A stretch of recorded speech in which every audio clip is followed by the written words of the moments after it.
Cette semaine, les règles censées contenir la puissance ont craqué de partout.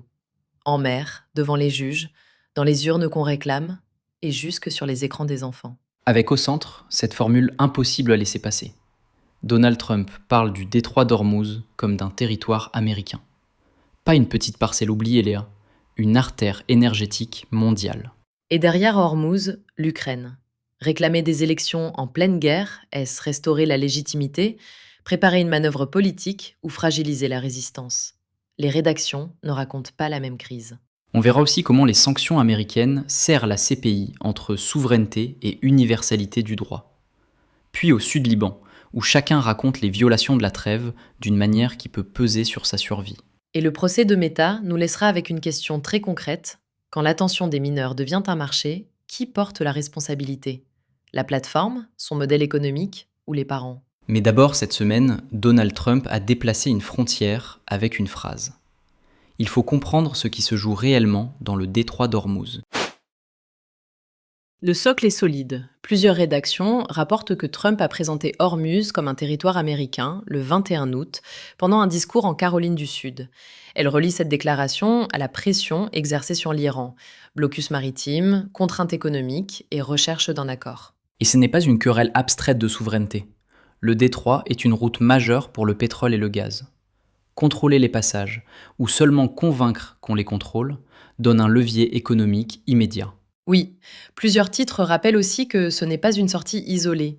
Une annonce précédente date du 14 août, puis une carte a prolongé le message. Et Téhéran conteste la position américaine. Là, je suis pas sûr qu'on puisse mettre tous les récits au même niveau. Dans The Guardian, la phrase arrive au milieu d'un meeting agité et d'une plaisanterie sur de nouveaux bombardements. Choson Ilbo y voit un signal tactique beaucoup plus construit. Justement, l'écart nous renseigne sur la fonction donnée au même mot. Le quotidien britannique cadre une provocation de campagne. Le titre coréen lit l'affirmation d'un contrôle américain de fait. Ankyore propose encore autre chose, une demande maximale pour peser sur les négociations. Mais ce contrôle existe-t-il sur l'eau ? The Guardian met en avant 68 navires commerciaux redirigés pour respecter le blocus. Ourriette Daily News regarde les données de navigation et constate que la plupart des bâtiments identifiables utilisent le corridor désigné par l'Iran. C'est la fracture la plus concrète. D'un côté, la capacité américaine à contraindre des navires, de l'autre, des trajectoires qui empêchent de conclure à une maîtrise complète du passage. Et sur l'issue de la guerre, chacun revendique la position de force. Ukrainska Pravda reprend Trump. L'Iran voudrait un accord, mais pas encore le bon. Choson Ilbo relaie le président iranien Massoud Pezeshkian, qui présente au contraire Téhéran comme mieux placé pour terminer le conflit. Même la réponse iranienne change de registre selon la rédaction. Digi24 retient la riposte diplomatique et parle d'illusions américaines. Choson Ilbo met en avant la menace d'une réponse militaire écrasante. Ourriette Daily News privilégie l'argument juridique contre l'extension des sanctions américaines hors de leur juridiction. Donc le fait commun tient en une phrase. Washington transforme Hormuz en levier contre l'Iran. Mais entre spectacle électoral, contrôle maritime réel et enchère de négociations, la nature exacte de ce levier reste disputée. À Hormuz, les règles internationales sont testées par la puissance militaire. En Ukraine, c'est la règle démocratique elle-même qui se heurte à l'état de guerre. Mikhailo Fedorov, l'ancien ministre de la Défense, demande d'ouvrir la voie aux élections. Le scrutin présidentiel prévu en 2024 avait été reporté après l'invasion russe et l'instauration de la loi martiale. Et plusieurs rédactions convergent sur le choc politique. Cette demande met directement Zelensky sous pression. Fedorov est présenté comme une figure jeune, populaire et réformatrice, pas comme une voix marginale. Son éviction compte aussi. Yevhen Kmara a été choisi pour lui succéder à la défense, ce qui réduit fortement les chances de voir Fedorov reprendre ce poste. Reste le problème concret. La loi martiale, les combats, les bombardements, les coupures d'électricité, les militaires mobilisés et des millions d'électeurs déplacés. Comment organiser un vote sûr et accessible ? C'est là que les récits se séparent. VN Express met au premier plan l'exigence de Fedorov. La démocratie ne doit pas devenir l'otage de la Russie. CNA insiste sur l'obstacle matériel, avec un front immense et un pays frappé bien au-delà des combats. Deux légitimités se croisent. Digi24 rappelle que Zelensky reste constitutionnellement légitime, mais souligne que sans scrutin, les citoyens ne peuvent ni renouveler ni retirer leur mandat. CNA ajoute que les sondages montrent une opposition majoritaire et constante à voter pendant la guerre. Donc réclamer les urnes peut défendre la démocratie tout en allant contre la préférence actuelle d'une majorité. Tagesschau rappelle que cette demande restait un tabou, parce qu'elle pouvait être perçue comme déstabilisatrice. Kiev Post lit déjà autre chose dans le geste. Le passage de Fedorov dans l'opposition est peut-être le début de sa propre campagne. Là, l'appel démocratique devient aussi une manœuvre de positionnement. TASS pousse beaucoup plus loin. Les sources citées par le média évoquent une mobilisation radicale contre le pouvoir, voire une tentative de coup. Ce n'est plus une campagne possible, c'est le scénario d'une confrontation. Même appel donc, mais 4 enjeux distincts selon les rédactions. Préserver le droit de vote, protéger matériellement les électeurs, éviter une déstabilisation en guerre ou préparer l'après-Zelensky. Le dilemme reste entier, maintenir les règles démocratiques sans affaiblir l'État qui doit les garantir. Préserver des règles quand le pouvoir est sous pression, c'était le dilemme ukrainien. Ici, Léa, la pression change de cible. Ce sont les magistrats chargés d'appliquer le droit international qui se retrouvent visés.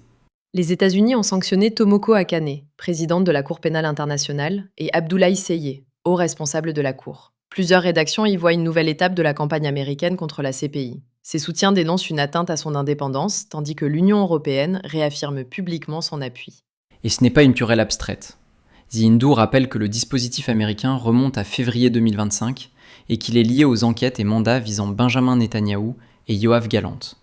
Autrement dit, la question de Gaza est au cœur de l'affrontement. Oui, mais les récits se séparent sur la légitimité même de l'action américaine. Toy Trade News met en avant l'argument de Marco Rubio. La Cour aurait outrepassé sa compétence en visant des responsables d'État qui ne reconnaissent pas son autorité. Al Jazeera Arabique insiste, elle, sur la protection de responsables israéliens et sur la crainte de poursuites contre des personnalités américaines. Attends, les États-Unis et Israël n'ont pas ratifié le statut de Rome. The Hindu pose donc une vraie difficulté institutionnelle. Jusqu'où une cour internationale peut-elle aller sans le consentement des États concernés ? Et RFI déplace encore le regard. Le média rapproche la méthode américaine de celle adoptée par la Russie après le mandat contre Vladimir Poutine. The Hindu reste sur le conflit de compétences. RFI montre plutôt une grande puissance qui répond politiquement à une décision judiciaire. Je suis pas sûr que les situations soient entièrement comparables, Léa. Mais l'écart renseigne sur la bataille autour de la cour. RG.ru relaie Kirill Dmitriev qui la déclare déjà morte. Politica rapporte au contraire l'inquiétude d'Antonio Guterres face aux attaques contre son personnel. Voilà, on ne tranche pas la compétence de la CPI, on voit ce que chaque rédaction place au premier plan. Pour les unes, la souveraineté protège les États d'une cour sans mandat accepté. Pour les autres, sanctionner ses responsables donne précisément aux puissances les moyens d'échapper aux juges. Quand les règles censées retenir la puissance sont contestées, les mots deviennent presque aussi décisifs que les actes. Au Sud-Liban, chacun affirme protéger la trêve, mais chacun raconte déjà pourquoi elle pourrait céder. Le socle, d'abord. Samedi, des frappes israéliennes ont touché plusieurs localités du sud du Liban, notamment Ansar et Deir el-Zarani. 11 personnes ont été tuées. Des femmes et des enfants figurent aussi parmi les victimes ou les blessés.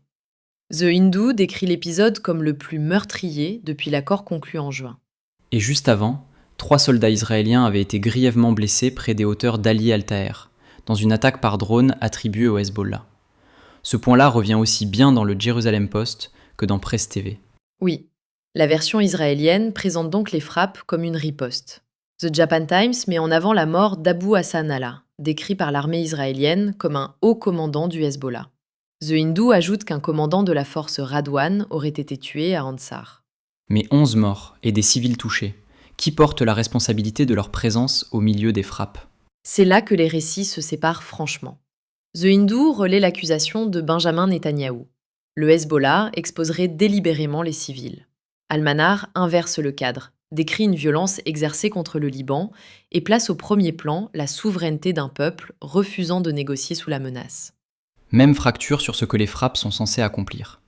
Le quotidien japonais retient les représailles et la cible militaire revendiquée. Al-Quds al-Arabi regarde surtout les villages détruits et l'extension des combats autour d'Ali al-Taher.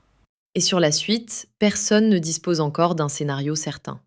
Haaretz décrit une opération suivie d'une attente prudente face à une possible réponse du Hezbollah. Depuis Beyrouth, An-Nahar insiste plutôt sur le territoire, les habitants déplacés et la crainte d'un nouveau cycle d'escalade, le plus dangereux depuis l'accord-cadre. Avec un conflit plus large derrière. The Japan Times relie aussi cette séquence aux négociations entre Washington et Téhéran. La trêve locale dépend donc de rapports de force qui la dépassent. Voilà l'enjeu. Les sources convergent sur le danger d'escalade, mais pas sur sa cause immédiate, ni sur ce qui pourrait la contenir. La dissuasion militaire dans un récit, la souveraineté libanaise et la protection des civils dans l'autre. Et je t'ai gardé le plus étonnant pour la fin, Léa. Après la force militaire et la contrainte judiciaire, une autre puissance se retrouve testée par les règles. Celle qui organise l'attention des enfants.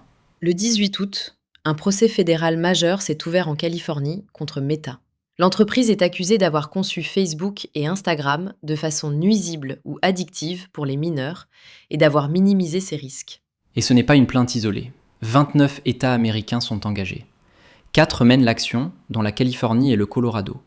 Ils réclament aussi des changements dans les pratiques commerciales de Meta. Donc le procès regarde le passé, mais il peut modifier les plateformes demain. Oui, et le cœur technique du dossier, c'est le design. Défilement infini, recommandations, notifications, lecture automatique, mention j'aime. Le Chosen Ilbo insiste sur ce déplacement. La question n'est plus seulement celle des contenus laissés en ligne, mais de l'architecture qui pousse à revenir. BBC News Japan ajoute une accusation très concrète. Meta aurait su que des enfants de 11 et 12 ans utilisaient Instagram, sans faire grand-chose pour les en éloigner. Et là, fracture nette. Infobae expose la défense de Meta. L'entreprise nie avoir conçu ses produits pour accrocher les enfants, conteste qu'une addiction aux réseaux sociaux soit établie et affirme avoir bloqué les comptes des moins de 13 ans. Je suis pas sûr que les deux récits pèsent pareil, Léa. Tagesschau montre des familles qui attribuent la mort de leurs enfants aux effets des réseaux sociaux. Meta, dans Infobae, conteste tout lien clair avec la dégradation du bien-être adolescent. On touche à des causalités difficiles à établir. Justement, on ne les tranche pas. L'écart utile, c'est celui-ci. Les familles portent les conséquences humaines devant le tribunal, tandis que la défense attaque le lien juridique entre le produit et le dommage. Et les médias ne hiérarchisent même pas l'enjeu de la même façon. ABC et Elle National ouvrent sur l'addiction et près de 200 milliards de dollars réclamés. Al-Quds al-Arabi et Achar Kalaoussat mettent d'abord en avant le test juridique capable de redessiner l'avenir de Facebook et Instagram. Même procès, 3 focales. Le coût financier, l'avenir industriel ou, chez Al Jazeera Arabique, la conception compulsive, la tromperie du public et la vie privée des enfants. La règle mise à l'épreuve, ici, c'est jusqu'où une plateforme répond de la mécanique même qui retient ses jeunes utilisateurs. Du détroit d'Ormuz aux écrans des enfants, le tour est fait. Partout cette semaine, la puissance militaire, politique, judiciaire ou numérique a poussé les règles jusqu'à leur point de rupture. On a mis les récits de la semaine face à face, à vous de juger. Toutes les sources sont à retrouver sur glucose.press. Et abonnez-vous, le digest de la semaine, c'est chaque lundi. À lundi prochain.